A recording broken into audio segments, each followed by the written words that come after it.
അതുപോലെ സോപാന സംഗീതം പാടുന്നത് ക്ഷേത്രനട അടച്ചു തുറക്കുന്നത് വരെയുള്ള ചില പൂജകൾ നിങ്ങൾ കണ്ടിട്ടുണ്ടാവും. ദീപാരാധന, പ്രസന്ന പൂജ തുടങ്ങിയ സമയങ്ങളിൽ നടയടച്ചു തുറക്കുന്നത് വരെ വിഗ്രഹം കാണാത്ത ചെറിയ ഇടവേളയിൽ ആളുകൾ നട തുറക്കുന്നത് കാത്തുകൊണ്ട് ഇങ്ങനെ പ്രാർത്ഥിച്ച് അമ്പലനടയിൽ നിൽക്കുന്നുണ്ടാവും. ഉണ്ണിമുഖം വരുന്നുണ്ടല്ലോ എന്ന് പറഞ്ഞാൽ എല്ലാവരും അങ്ങോട്ട് നോക്കും. ക്ഷേത്രനടയിൽ തൊഴിൽ നിൽക്കുമ്പോൾ സുരേഷ് ഗോപിയോ ഉണ്ണി മുകുന്ദനോ സരിത നായരോ ആരും വന്നാലും അങ്ങോട്ട് നോക്കും. ഇത്രയേ ഉള്ളൂ. അപ്പൊ അതുവരെ തൊഴിലുകൊണ്ട് ഭഗവതിയേക്കാൾ റെസ്പെക്ട് അല്ല. ഇതാണ് മനുഷ്യന്റെ അവസ്ഥ. അതുകൊണ്ടാണ് ക്ഷേത്രം ഉണ്ടാക്കിയത്. ക്ഷേത്രം ഉണ്ടാക്കിയിരിക്കുന്നത് ശ്രദ്ധയില്ലാത്ത മനുഷ്യർക്ക് ശ്രദ്ധയോടുകൂടി ഭഗവാനെ കാണാൻ വേണ്ടിയാണ്. അങ്ങനെ കണ്ട് കണ്ണടയ്ക്കുന്ന സമയത്ത് ഒരു 50 വയസ്സൊക്കെ അമ്പലത്തിൽ പോകുമ്പോൾ നിർത്തണം. എന്നിട്ട് അടുത്ത തലമുറയ്ക്ക് ഒഴിഞ്ഞു കൊടുക്കണം. അപ്പൊ വിഗ്രഹം കാണാത്ത ചെറിയ ഇടവേളയിൽ കൂടി ഭഗവാനെ കണ്ണടച്ചാൽ കാണാവുന്ന ഒരു അവസ്ഥ എത്തണം. നമ്മൾ 60 കഴിഞ്ഞാണ് അമ്പലത്തെ കുറിച്ച് ആലോചിച്ചു തുടങ്ങുന്നത്. അതുവരെ താന്തോന്നുകളായിട്ട് നടക്കും, അഹങ്കാരികളായിട്ട് നടക്കും.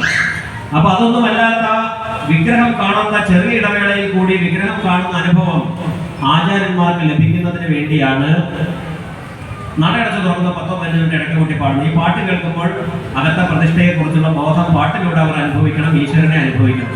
ഇതാണ് സോപാന സംഗീതത്തിന്റെ. വെറുതെ ചന്തത്തിന് കെട്ടിത്തൂക്കിയതാണ് ഇത്. എന്തെങ്കിലും ഇല്ലെങ്കിലും ഇതിന് ശബ്ദം വരും. ഒരുവന്റെ 3.5 പവന്റെ സ്വർണ്ണ കെട്ടുന്നുണ്ടല്ലോ, ഇത് ഇട്ടില്ലെങ്കിൽ അദ്ദേഹം നന്നായിട്ട് പൊട്ടും. പക്ഷെ നിങ്ങളെ പറ്റിക്കാൻ വേണ്ടി ഞങ്ങളൊക്കെ ഇടുന്നതാണ്. ഇതൊക്കെ വെറും അലങ്കാരങ്ങളാണ്. അതുപോലെയാണ് ഇതും. 64 കലകളെ സങ്കല്പിച്ച് 64 കളറുണ്ടകൾ കുട്ടികളടക്കം നിർത്തിക്കോളും. കുട്ടികൾ സൈലന്റ് ആയില്ലെങ്കിൽ കുറച്ച് കഴിഞ്ഞാൽ വീടാവുകാരൻ വയലന്റ് ആവും.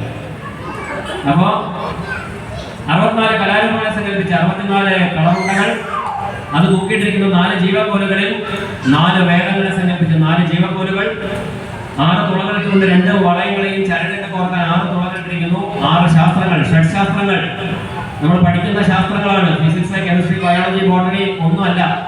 കൽപ്പം, നിരുത്തം, ജ്യോതിഷം, മീമാംസ പറഞ്ഞ 6 12 തുളകൾ. പറയപ്പെട്ട മന്ത്രികുലം അദ്ദേഹം അതിനകത്തേക്ക് കൈ കടത്തി കുറ്റി പിടിച്ച് പൊക്കുകയും താഴ്ത്തുകയും ചെയ്യുന്ന കുറ്റി ഭൂമിദേവിയായും, ഇത് സൂര്യനായും, ഇത് ചന്ദ്രനായും സങ്കല്പം. ഇത് ചരടിട്ട് മൂർക്കുന്നു. അത് 3 ചരടാണ് ബാക്കി വരുന്നതെങ്കിൽ അത് ത്രിമൂർത്തികൾ. 5 ശിവപഞ്ചാക്ഷരി മന്ത്രം, 7 സപ്തസ്വരം. അങ്ങനെ പല ജാതി സങ്കല്പങ്ങളുണ്ട്. ഇടക്ക എന്ന ഇടക്കയ്ക്ക് മാത്രമേ